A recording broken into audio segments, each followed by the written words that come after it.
कि इस vice chancellor का जातिवादी चेहरा, he is casteist, anti SC ST, और उसका असली चेहरा आप देखोगे अगर 6 तारीख से पहले वो सविता रॉय को सस्पेंड नहीं करता, वाइस चांसलर रजिस्ट्रार को सस्पेंड नहीं करता, आप उसका असली चेहरा देखो।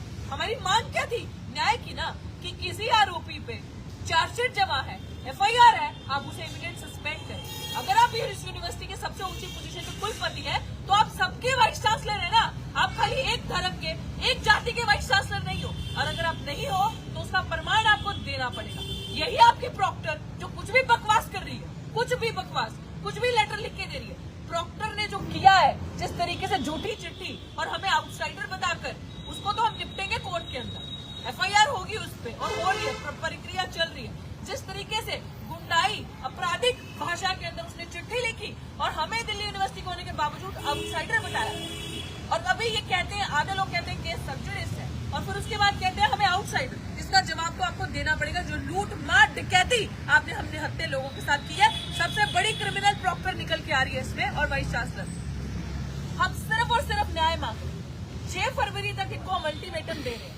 अगर इन्होंने सस्पेंड कर दिया, हम अपना पैकअप करेंगे और जाएंगे, नहीं तो फिर ये इनकलाब नीला यहाँ होके रहेगा। समानता का जो इक्वालिटी का फ्लैग है, नीला झंडा पूरे दिल्ली विश्वविद्यालय में लहराएगा, और न्याय लेने लिए बिना हम 1 इंच भी पीछे नहीं हटेंगे। और आप जातिवादी चेहरा उस दिन पुलिस प्रशासन का देखोगे। ACP राजेंद्र प्रसाद का नाम सुन लीजिए और लिख लीजिए सुनहरे अक्षरों में, जिसके इशारे पे लूटमार हुई, और DCP यहाँ के मीना साहब, मनोज कुमार मीना, उनके इशारे पे। और बहुत बड़ी लिस्ट है, इसमें बहुत सारे लोग शामिल है जिन्होंने ये यूनिवर्सिटी के वाइस चांसलर रजनी अभी प्रॉक्टर रजिस्ट्रार के साथ मिलकर ये क्रिमिनल एक्टिविटी करी है, इस क्राइम को किया है। दलितों को मारा, पीटा, कूटा, मिडिल फिंगर दिखाई, लाठी चार्ज किया, कितने लोगों का हमने MLC वगैरह की रिपोर्ट हम दिखाएंगे। लेकिन ये चीज अब समाज की जिम्मेदारी बनती है कि आपकी बहन बेटी को सामने को छेड़ रहा है, आपकी बहन बेटी को गंदे इशारे कर, आपके बाबा साहब की फोटो हटा के शुद्धिकरण करवाया जा रहा है, और आप अभी भी तमाशा देख रहे हो। इसके बाद अगर आप ये चीज सोच रहे हो ना कि हाँ हम जाएंगे, अभी हम व्यस्त हैं, तो फिर आप सारी जिंदगी व्यस्त रहोगे। कोई आपके बैकलॉग के लिए लड़ाई नहीं लड़ेगा। अगर डॉक्टर रितु सिंह दिल्ली विश्वविद्यालय से जाती है, आप याद रखिएगा, कोई आपके लिए लड़ने नहीं आएगा, कोई रिजर्वेशन नहीं बचाएगा, कोई SC ST का बैकलॉग नहीं दिलवाएगा, कोई आपके बच्चों के लिए समान से जीने का अधिकार जो यहाँ पे बचा रहा है, कोई नहीं बचाएगा। ये फैसला 6 तारीख से पहले मेरे समाज को करना है, और 6 तारीख को भारी संख्या में सुबह 10 बजे यहाँ पे आए, और आप दिखाओ इनको किस तरीके से सर्दी की ठंड में खुले आसमान में हम लोग बैठ के न्याय की यहाँ पे मांग कर रहे हैं इन दरिंदों से। और अपना वोट इस बार सोच कर देना और देख कर देना। और क्रांतिकारी जय भीम, नमस्कार साथियों। आप सब जानते हैं कि अपने बहुजन समाज के ऊपर बहुत ज़्यादा अत्याचार होता है, और आज से नहीं सदियों से होता है। इसमें कहीं ना कहीं अपने समाज की भी गलतियां हैं, थोड़ी बहुत हैं, ज़्यादा तो नहीं बोलूँगी, थोड़ी बहुत है, क्योंकि आज की डेट में हमारा समाज बहुत जागरूक है, और जागरूकता ज़्यादा ही होती जा रही है, ना कि कम होती जा रही है। अपने समाज में क्या है कमी, अगर हमारे समाज में किसी के साथ एट्रोसिटी होती है तो उसमें हमारे समाज के लोग एक साथ इकट्ठे नहीं हो पाते हैं, टाइम लगता है इकट्ठा होने में उनको।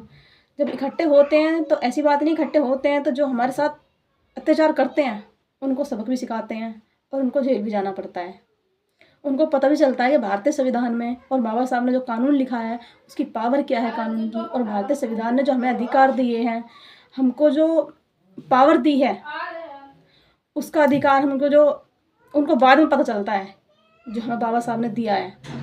वो हमारे साथ जो करते हैं ना, अपने घरूर में आके करते हैं, लेकिन उसका उनको जवाब जब मिलता है, हम सब एक जगह इकट्ठे होकर के उनको ईंट का जवाब पत्थर से देते हैं। मेरा मतलब ये नहीं है कि हम उनको वो मारते हैं तो हम उनके साथ में ऐसे करें। हमारे पास कानून है, सही इस्तेमाल करो, अच्छा एडवोकेट हायर करो, अच्छे से फिर उसको केस को लड़ो ताकि उनको सबक मिल सके।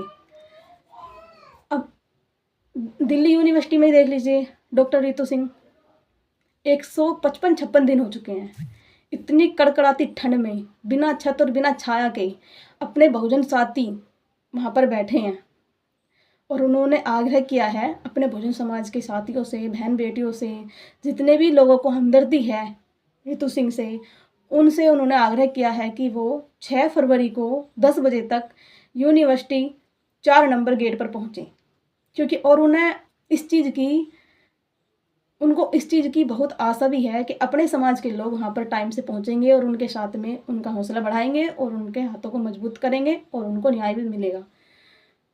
अब ऐसे में अगर एक जगह इकट्ठे नहीं हुए तो आप सोचो उस बहन के साथ में कितना बड़ा अन्याय होगा।